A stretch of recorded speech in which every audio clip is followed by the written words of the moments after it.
Article 75(3), देखिए कोई भी अगर एक सांसद चाहे वो नोटिस दे सकता है, उसे 50 कॉलीग्स यानी 50 अन्य सांसदों का सपोर्ट चाहिए, जिसके बाद वो अविश्वास प्रस्ताव ला सकता है। 15 अविश्वास प्रस्ताव लाए गए थे इंदिरा गांधी के खिलाफ, 3 मोरारजी देसाई के खिलाफ। मोरारजी देसाई ऐसे ही एक अविश्वास प्रस्ताव में हार गए थे, अटल बिहारी वाजपेयी जो एक बार एक वोट से हारे थे।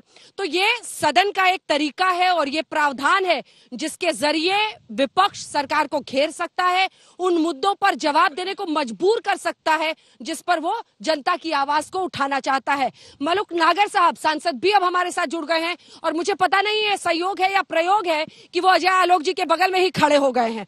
तो मलुक नागर जी, माननीय सांसद जी, आप लोग किधर हैं, वोट किधर करने वाले ये बताइए, क्योंकि अब देखिए राज्यसभा में हमने आपको देखा है कि किस तरह से आप लोग अपनी अपनी बात कह रहे हैं, लेकिन कुल मिलाकर जो तस्वीर है उसमें ये अविश्वास प्रस्ताव तो गिरना ही है, जीत मुमकिन नहीं है, लेकिन आप लोगों का ऑफिशियल स्टैंड है क्या इस पर, ये तो समझाइए जरा। देखिए हमारा स्टैंड कहाँ है, इससे भी ज्यादा जरूरी है कि देश को आज क्या जरूरत है।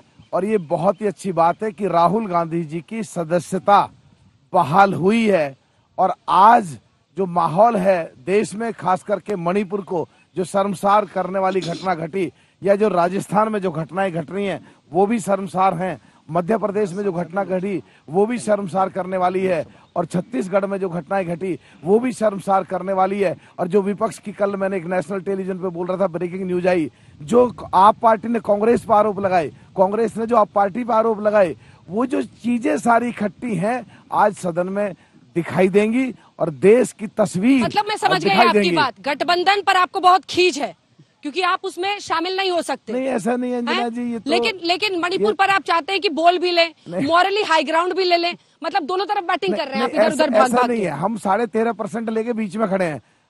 मैंने कल सदन में भी बोला, एक बीजेपी के बहुत वरिष्ठ सांसद ने, माननीय ने कहा हम 80 के 80 जीतेंगे। मैंने कहा गलत फहमी है, 13.5% हम साथ हो गए तो जीत सकते, नहीं जीतेंगे। अगर हम दूसरा जो नया गठबंधन बन रहा है उधर चलेंगे तो 60 से ज्यादा सीटें उधर जीतेंगे। गठबंधन के लिए जाल फेंक रहे हैं क्या ये खुलकर गठबंधन के लिए जाल फेंक रहे हैं, इसीलिए बगल में आके खड़े हो गए। जाल नहीं फेंक रहे, हम बिल्कुल सीधी बात कर रहे हैं, हमारे लिए देश हित और जनहित सबसे पहले है। और जो कल आप पार्टी और कांग्रेस में जो लड़ाई चली उसको पीछे से हम खड़े देख रहे हैं, 13.5% इतना एक बड़ा इकट्ठा वोट हम लेके खड़े हुए। देखिए अंजना जी, कौन सी शायरी एक सेकंड सबसे ज्यादा राज्यसभा में बोली गई है ये, और उसमें कोट किया गया है राहत इंदौरी को और कहा गया है कि आएंगे कई घर जद में, जो चुपचाप खड़े हैं, अगर ये आग लगी है बस्ती में तो आएंगे कई घर जद में। बार बार कहा गया कि आज बारी दिल्ली सरकार की है, कल बारी आपकी हो सकती है, लेकिन फिर भी आप इन सबसे दूर हैं, है ना? देखिए दूर खड़े हैं। हम दूर किसके खड़े, नजदीक खड़े किसके खड़े? आप पार्टी कांग्रेस के नजदीक खड़ी, कांग्रेस आप पार्टी के नजदीक खड़ी, छत्तीसगढ़ में कांग्रेस दूर खड़ी, पिछले दिनों दूर खड़े, उस पर नहीं जाते हम इस पे जाते हैं। देश हमारे लिए सबसे पहले है और देश की जनता हमारे लिए सबसे पहले है। देखिए अंजना जी, जो मलूक नागर जी कह रहे हैं ना, ये इनकी पार्टी की पुरानी विचारधारा है। एक तो ये कह रहे हैं कि 13% वोट है, 26 से 13 पे आ गए, 17 में 26% लिया, 19 में 26% लिया था, 22 में 13 पे आ गए। अब दूसरी चीज, 1999 में मायावती जी ने, अटल बिहारी वाजपेयी जी की जब सरकार गिरी थी 1 वोट से, तब उनके 5 सांसद थे।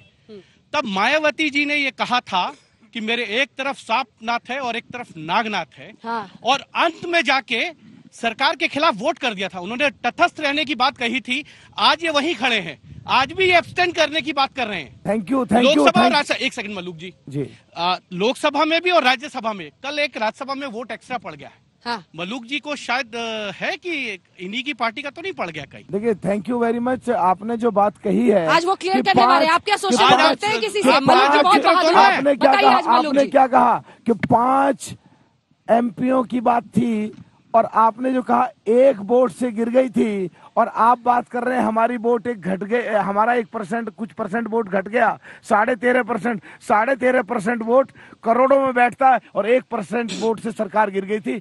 आप मेरी बात को कंफर्म कर रहे हैं, 13.5% वोट आने वाले समय में दिखाएगा क्या ताकत है। हमलावर हैं, लेकिन धारदार तरीके से वार किया अमित शाह, देश के गृह मंत्री ने। आइए आपको सुनाते हैं।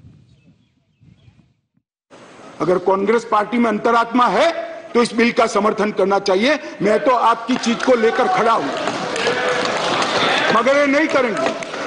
मगर ये नहीं करेंगे, मुझे मालूम है मान्यवर, क्योंकि उनको गठबंधन बचाना है, उनको गठबंधन बचाना है। मान्यवर मैं आपको बताना चाहता हूं, ये आप पार्टी का जन्म ही कांग्रेस का विरोध कर हुआ।